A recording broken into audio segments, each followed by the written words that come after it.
The Study of Poetry by Matthew Arnold.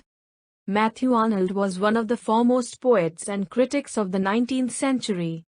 While often regarded as the father of modern literary criticism, he also wrote extensively on social and cultural issues, religion, and education.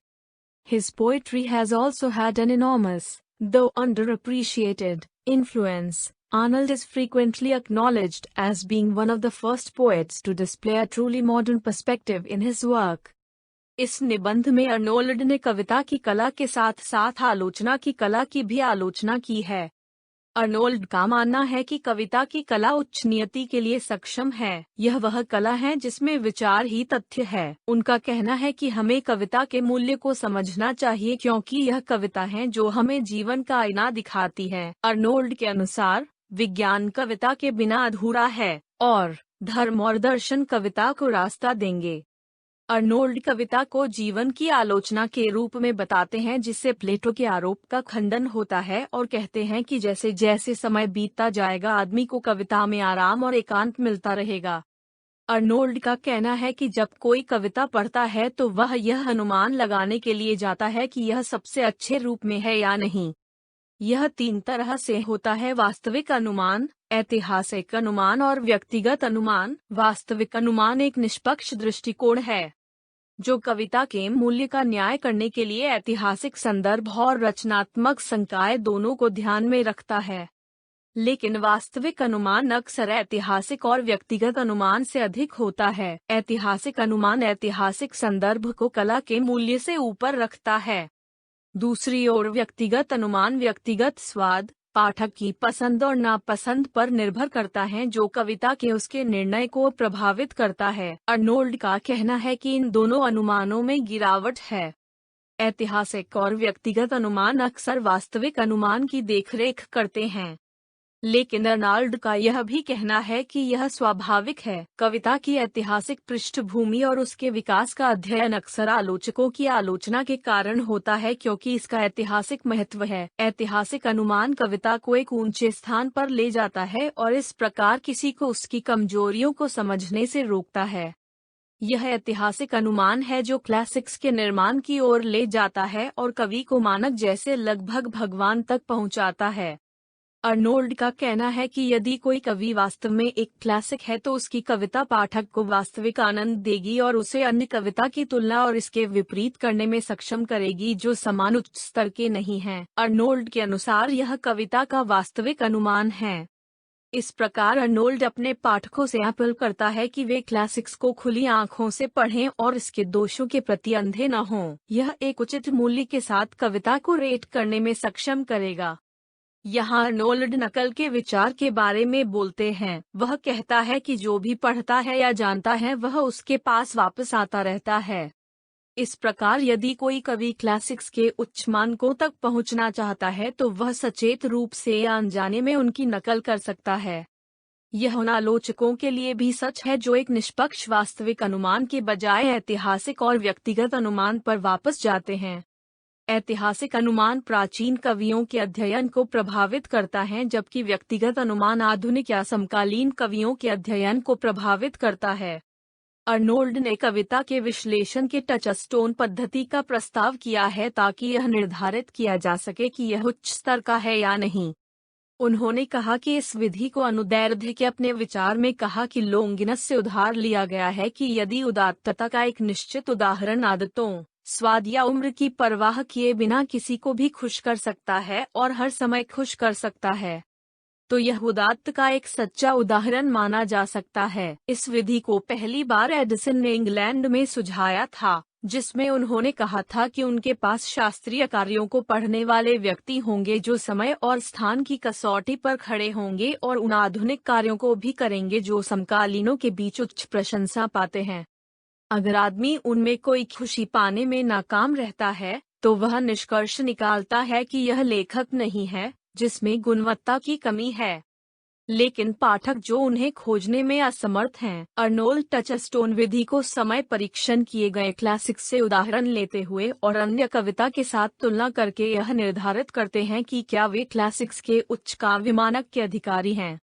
उनका कहना है कि कविताओं को touchstone की समानता या समानता की आवश्यकता नहीं है। एक बार जब आलोचक ने उच्च काव्य गुणवत्ता के कब्जे का पता लगाने के लिए अपने मन में टचस्टोन दर्ज किए हैं, तो उसे अन्य कविता में खोजने की रणनीति होगी जो वह टचस्टोन से तुलना करता है। अर्नोल्ड ने टचस्टोन कविता को मिसाल देने के प्रयास में होमर, डांटे, शेक्सपियर और मिल्टन को उद्धृत किया। वह कहते हैं कि उन्होंने जो उदाहरण दिए हैं वे एक दूसरे से बहुत भिन्न हैं, लेकिन वे सभी एक उच्च काव्य गुण रखते हैं। उनका कहना है कि एक आलोचक को कविता की महानता को समझाने की कोशिश में व्यर्थ श्रम करने की आवश्यकता नहीं है। वह केवल उच्चतम काव्य गुणवत्ता के कुछ नमूनों की ओर संकेत करके ऐसा कर सकता है। अर्नोल्ड का कहना है कि कविता की उच्च गुणवत्ता उसके मामले और उसके तरीके में निहित है।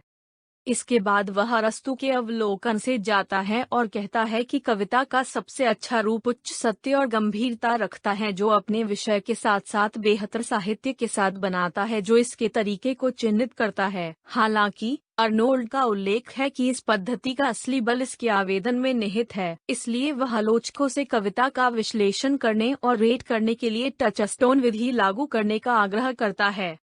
अर्नोल्ड तब फ्रांसीसी कविता के बारे में बोलते हैं जिसका इंग्लैंड की कविता पर जबरदस्त प्रभाव था। वह उत्तरी फ्रांस की कविता और दक्षिणी फ्रांस की कविता के बीच अंतर करता है। दक्षिणी फ्रांस की कविता ने इतालवी साहित्य को प्रभावित किया, लेकिन यह उत्तरी फ्रांस की कविता है जो 12वीं और 13वीं शताब्दी में यूरोप में प्रमुख थी। यह कविता इंग्लैंड में एंग्लो नॉर्मन्स के साथ आई और अंग्रेजी कविता पर एक जबरदस्त प्रभाव पड़ा। यह फ्रांस की रोमांस कविताएं थीं जो उस समय के दौरान लोकप्रिय थीं, लेकिन अर्नोल्ड का कहना है कि इसकी कोई खास विशेषता नहीं थी और इसमें क्लासिक कविता की उच्च सच्चाई, गंभीरता और कल्पना का अभाव था और यह ऐतिहासिक दृष्टि से महत्वपूर्ण है। अगला अर्नोल्ड चौसर के बारे में बोलता है जो फ्रांसीसी और इतालवी कविता से बहुत प्रभावित था। अर्नोल्ड का कहना है कि चौसर का काव्य महत्व वास्तविक अनुमान का परिणाम है, न कि ऐतिहासिक अनुमान। चौसर की कविता की श्रेष्ठता उनके विषय और उनकी शैली दोनों में निहित है। वह मानव जीवन और प्रकृति के बारे में लिखते हैं क्योंकि वह इसे देखता है। अर्नोल्ड चौसर के डिक्शन की अत्यधिक बात करते हैं और चौसर के लेखन के तरीके में तरलता पर जोर देने के लिए इसे लिक्विड डिक्शन कहते हैं, जिसे वह एक अनूठा गुण मानते हैं।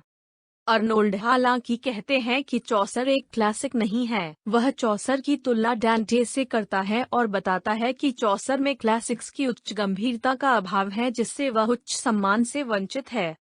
अगले अर्नोल्ड ने मिल्टन और शेक्सपियर का उल्लेख किया और उन्हें क्लासिक्स के रूप में श्रेय दिया और ड्राइडन और पोप के बारे में बोलने के लिए आगे बढ़ाया। ऐतिहासिक अनुमान के अनुसार ड्राइडन और पोप 18वीं सदी के महान कवि हैं।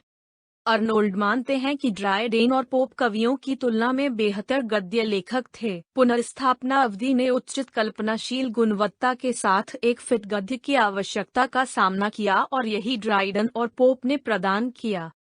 अर्नोल्ड इसलिए निष्कर्ष निकालता है कि वे कविता के नहीं बल्कि गद्य के क्लासिक्स हैं। ड्राइडन और पोप अर्नोल्ड के बाद ग्रे के बारे में बोलते हैं। ग्रे ने ज्यादा नहीं लिखा लेकिन उन्होंने जो लिखा वह उच्च काव्य मूल्य है। अर्नोल्ड इसलिए ग्रे को एक क्लासिक मानते हैं। अर्नोल्ड अब 18वीं शताब्दी के अंत में रॉबर्ट बर्न्स के बारे में बोलते हैं और कहते हैं कि यह वह अवधि है जिससे व्यक्तिगत अनुमान वास्तविक अनुमान को प्रभावित करना शुरू करता है। अर्नोल्ड के अनुसार बर्न्स अंग्रेजी की तुलना में स्कॉटिश के बेहतर कवि हैं। जैसे चौसर अर्नोल्ड बर्न्स को क्लासिक नहीं मानते। उनका कहना है कि बर्न्स को कविता में वांछित उच्च गंभीरता का भी अभाव है। वह बर्न्स की तुलना चौसर से करता है और पाता है कि बर्न्स की प्रस्तुति चौसर की तुलना में अधिक गहरी है। वास्तविक अनुमान के अनुसार बर्न्स में क्लासिक्स की उच्च गंभीरता का अभाव है लेकिन उनकी कविता में फिर भी सत्य पदार्थ और शैली है। फिर अर्नोल्ड बायरन, शेली और वर्ड्सवर्थ के बारे में बोलने के लिए आगे बढ़ता है लेकिन उनकी कविता पर कोई निर्णय नहीं देता है। अर्नोल्ड का मानना है कि इन कवियों का उनका अनुमान उनके व्यक्तिगत जुनून से प्रभावित होगा क्योंकि वे क्लासिक्स की तुलना में उनकी उम्र के करीब हैं, और यह भी क्योंकि उनका लेखन एक अधिक व्यक्तिगत प्रकृति का है। अंत में अर्नोल्ड क्लासिक्स के आत्म संरक्षण के बारे में बोलते हैं। अच्छे साहित्य की कोई भी राशि क्लासिक्स के वर्चस्व को पार नहीं कर पाएगी, क्योंकि वे पहले से ही समय की कसौटी पर खड़े हैं और आने वाले युगों तक लोग उनका आनंद लेते रहेंगे। अर्नोल्ड का कहना है कि यह मानवता की आत्मरक्षा प्रकृति का परिणाम है। मानव स्वभाव पूरे युग में समान रहेगा और विषय से निपटने वाले क्लासिक्स के सभी हिस्से हर समय प्रासंगिक रहेंगे और इस तरह खुद को समय में खो जाने से बचाएंगे। सारांश का अंत। धन्यवाद।